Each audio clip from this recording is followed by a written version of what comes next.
What if I told you that the monsters from your childhood nightmares weren't just stories? What if creatures that should only exist in legends actually walked, swam, and hunted on this planet? In the next few minutes, you'll discover 5 legends that science has proven to be real and what they reveal about the world we thought we knew. If you're already curious about this topic, leave a like and subscribe to the channel for even more surprising facts. Imagine for a moment, you are sailing in dark, deep waters where sunlight never reaches, or walking through forests frozen for millions of years. Now imagine discovering that the stories told for generations had a basis in reality. Ancient sailors swore they had seen colossal serpents. Greeks feared immortal monsters. The Japanese honored sacred whales that returned as curses. Vikings told of beasts that encircled the entire world. For centuries, these stories have been dismissed as superstition. But what if they weren't? What if each legend held a fragment of truth waiting to be discovered? It sounds like science fiction, but it's not anymore. Modern science has found fossils, concrete evidence, irrefutable proof that these creatures were not just myths. They existed, they breathed, they dominated this planet. Every legend carries a fragment of truth. When ancient peoples found gigantic bones on beaches or saw immense shadows beneath the waters, their minds tried to explain the inexplicable. Today, paleontology, marine archaeology, and genetics show us that these fantasies have real roots. Creatures that dominated oceans, that defied death, that were so large they seemed impossible. The question is no longer whether it ever existed. The question now is, what else is still hidden? And have some of these creatures truly disappeared altogether?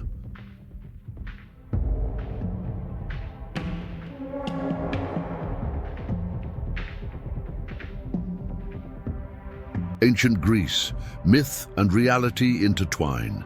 Are you familiar with the story of Hercules facing the Hydra, that multi-headed beast that when cut off would grow back 2 heads? Well, that creature exists. The real Hydra is only 10 millimeters long, about the size of a grain of rice. It lives submerged in fresh water, capturing prey with its venomous tentacles. But here's the shocking part. Scientists have discovered that it may be immortal. In 2015, researchers tried everything to kill the Hydra. They failed. Its cells regenerate endlessly, keeping it eternally young. It defies death, literally.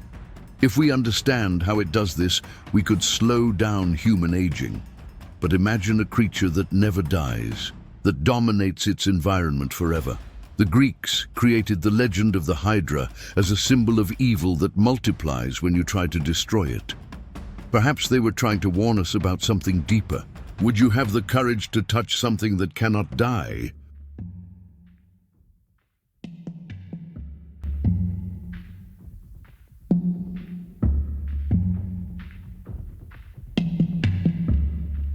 Norse mythology, the end of times. In Norse mythology, Jörmungandr is so colossal that it encircles the entire world, biting its own tail. When it breaks free, Ragnarok begins, the end of everything. Even the gods feared this creature. Thor managed to kill it, but the serpent's venom penetrated his body, and he died after only 9 steps. That's the legend. A story told during the long Scandinavian winter nights. But something inspired this myth, something real. Fossils of Peleophis colossus, a 15-meter-long prehistoric sea serpent, have been discovered on multiple continents. It lived 60 million years ago, gliding silently through the waters. Imagine a Nordic fisherman 1,000 years ago finding gigantic snake bones emerging from a cliff, bones that suggest a creature of unimaginable proportions. What would he think? He had no knowledge of fossils or extinctions. All he had was physical evidence that gigantic snakes once existed. This is how legends are born, from humanity's attempt to explain the inexplicable, and Jörmungandr may very well have been inspired by encounters with Paleophis fossils. If such a creature existed, what else might be lurking in the depths waiting to be discovered?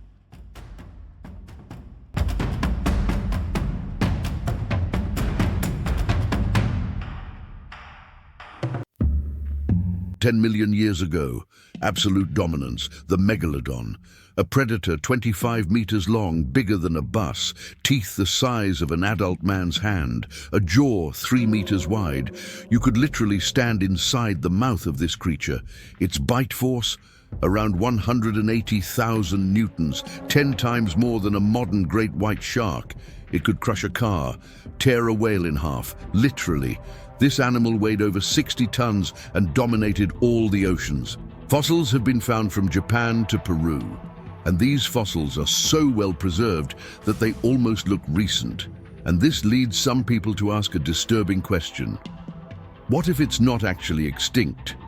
In 2012, a rescue team reported seeing a massive shadow over 20 meters long beneath their boat. It was never identified. Science says the megalodon went extinct 2 million years ago, but we've explored less than 20% of the ocean. If a creature of that size wanted to hide, if it adapted to the depths, it could easily go unnoticed. Megalodon needed more than 1,000 kilograms of meat per day. So what killed it? Competition. The great white shark. Faster, more agile, more adaptable. Little by little, it stole Megalodon's food sources until the giant disappeared. Or could it? 80% of the ocean remains unexplored. If something that big wanted to hide, it could. Would you go into the sea knowing that something like this could be down there?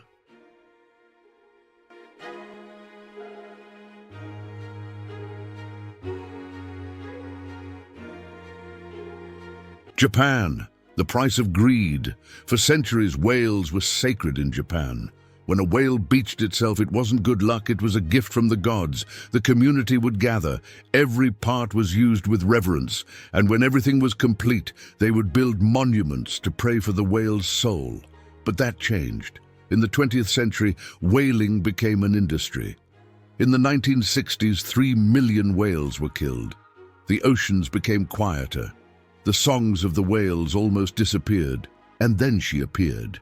During a storm near the Oki Islands, fishermen saw something emerge from the waves. They prepared harpoons and launched them. The weapons passed right through the creature, as if it wasn't really there. Under a flash of lightning, they saw clearly. It was the skeleton of a whale, white bones gleaming with their own light, no flesh. Just the structure, swimming as if it were still alive. In the following days, misfortunes began. Plagues, fires, sinking ships. Everyone knew the reason. The Bakekujira had returned.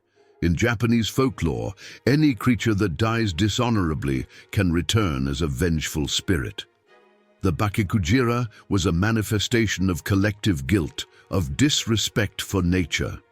Today, with warming and polluted oceans, the legend of Bakekujira seems less fantasy and more prophecy. It's not just haunting Japan, it's haunting us all. If ghosts exist, could nature also take revenge?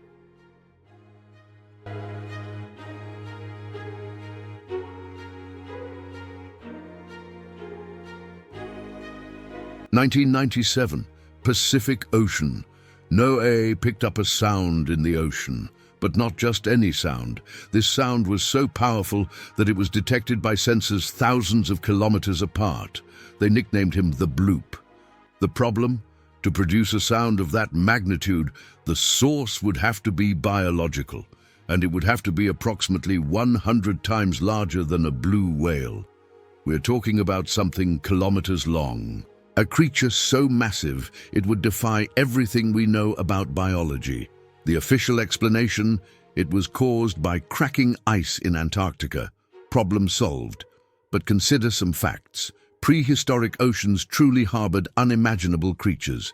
Leedsichthys was 16 meters long and had 40,000 teeth.